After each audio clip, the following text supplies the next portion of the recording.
Hey guys, Zephyr here again, and today's topic is going to be on insecurities. The intro to the video is Horizon Zero Dawn, and I'm going to have a bunch of Horizon Zero Dawn clips. I'm clearing corrupted zones, so it's kind of exciting stuff, but the reason that you're here is probably not for that, and more for the topic at hand, which tonight's topic is going to be insecurities. Now, insecurities are a dodgy thing, and I chose Horizon Zero Dawn as the gameplay because if you played this game, you know that she goes through a lot of combating her own insecurities in the game and dealing with her past as an individual and where she came from and who she is. And I think that that's absolutely perfect material to talk about insecurities. So, without further ado, let's get into the topic. So, what is insecurity? Well, insecurity is defined as 1. The state of being open to danger or threat and lacking protection, or 2. Uncertainty or anxiety about oneself and a lack of confidence. We're going to talk more about the second one than the first one, but we'll touch on the first one a little bit. Why do we have insecurities? Well, before I answer that question, let me just say that on my channel you'll likely hear of society and the development of humanity as a whole and how modern man compares to his ancient ancestors quite a bit. I'm not a history buff, but I will reference historical things occasionally. So my thoughts here are that our insecurities are largely innate, but also largely influenced by modern society, because we live in modern society. So those influences include everything from social norms to norms within your clique or immediate social circles, and even things as uncontrollable as the legacy of your parents and lineage. I think that modern insecurity is largely chosen in spectacle, but not at all chosen in size. For instance, I was raised largely in the custody of my mother, but she was often at work or out doing something. My father, when he did have me, tried to teach me valuable lessons. Now, neither of them are terribly well off, but my mother's ex-husband, my stepdad of 10 years, is an extremely successful man. The legacy of my parents, my biological parents, may not be as fruitful in finance as my stepdad's, but each of them have their own traits that will make theirs just as important to my future and everything that I decide for myself henceforth. They all have had a massive effect on who I am today and what things I find worth worrying about, just as many of my friends and teachers and so many other people that have taught me things and put me through specific experiences.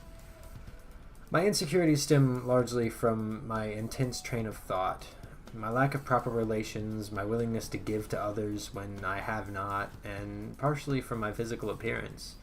Some of these are onset by societal standards, such as having a beautiful set of pearly whites, or for a white man like myself having a straight, sharp nose and chiseled bodily features, but the big thing that bothers me is the fact that not many people talk deeply in conversation. It's something that keeps me pent up in my room because not many people want to think about the things that are difficult in life. Not many people want to sit down and talk to me about the things that I find interesting. From social constructs to social webs to the universe and its many intricacies. Many people need to be high or drunk to think alongside my thoughts and converse properly. This stops me from forming relationships in many cases because I overshadow people with the intensity of things that I want to talk about, and it makes me unsure of whether or not I even should approach people in many cases. My kind heart is an obvious threat. People like to get ahead, people like to compete. If you open yourself up to them and they don't feel invested in you yet, they'll likely take advantage of your kindnesses and patience. It's happened to me more than one time, it's happened to me more than I care to count, and I'm sure that it's all happened to you at least once. One thing that I can't break, though, is that need to open up and help people. It makes me feel useful to help others, no matter how many times I end up being object of their ascendance at the cost of a part of me. It doesn't make things any easier knowing that it's a habit that I can't break, and it doesn't hurt any less, and creates confusion and uncertainty in me. But it's the one thing that I think makes a staple to who I am, and always have been. I'm patient and kind-hearted, and as my father once called me, aloof.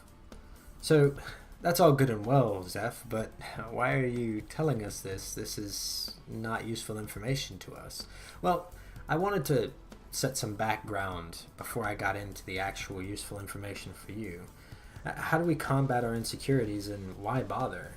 If I use myself as a reference, I can truly relate and try to make the things that I'm talking about more relatable. So if you're asking that question, I'm glad. One way that I've learned to do it is through stepping back and truly inspecting a situation as if I was not me in that situation. What's the most sensible option given the situation? If my emotions weren't an item here, what would I have the parties involved to do?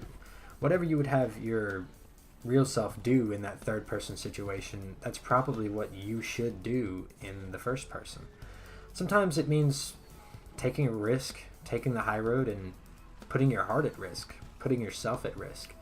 Other times it means divulging from your intended path, if of course that path is to be kind to others, and possibly putting others at risk. But why? Everybody in life wants to be successful somewhere. You have to find that yourself, and you have to pursue that yourself and decide what's worth pursuing. You can't be successful at something that you don't put time and effort into unless you get lucky, and I don't like to place my bets on luck. Luck is not something that usually turns out very well. There's a reason that it's luck, and it will turn out for some people, but betting on it is never really a good idea. So the only way to do it is to find out what matters to you most and do what's necessary to obtain it, with or without your insecurities, which means that if your insecurities don't coincide, then you have to overcome them. You have to deal with them if they block you from finding your success. You can't expect life to give you a free pass to love just because you were cheated on. You can't expect life to hand you $1 million company because you got fired from a job that you sank 15 years into. Life is beautiful, but it is not your friend. It does not care about you any more than it does the cow that fueled the burger that you ate yesterday, or the ant that you stepped on accidentally, or even the microbes that you killed last night while you were rubbing base chemicals all over your body. To life, you're just as much an ant or a cow or a tree, and that's just how it is.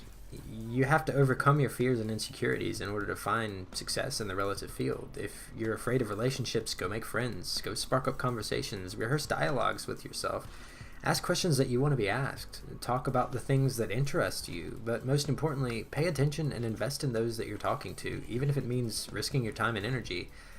Learn from those that leave, learn from those that take advantage of you, but most of all, exhibit your knowledge in the form of wisdom. Apply it to your life. Some of you are probably thinking, well, Zeph, this is all great, but what if someone I want to talk to or do business with is insecure? How do I help them? And I'm sure that some scientists somewhere have done some study on helping people with insecurities and dealing with anxiety, but I won't quote them on anything. You should go research it yourself and form your own opinion on the matter. I believe that the absolute best way to help people with insecurities is to simply be available to them when they come to you. Show them that you're truly interested in them, and be present whenever they need company. Don't chase them down or try to force them to trust you, but be there whenever things get tough for them, and you'll open the door to truly being able to help them fight their insecurities. People want to be loved. They want to feel important. They want to be cared about, and if you show them that you care, they'll likely, with time, open up to many of your ideas, and you'll be able to plant seeds of self-doubt and inner debate, forcing them to rethink their ideas of unworthiness and their lack of specialty. You'll ultimately aid in their internal battle for success over themselves.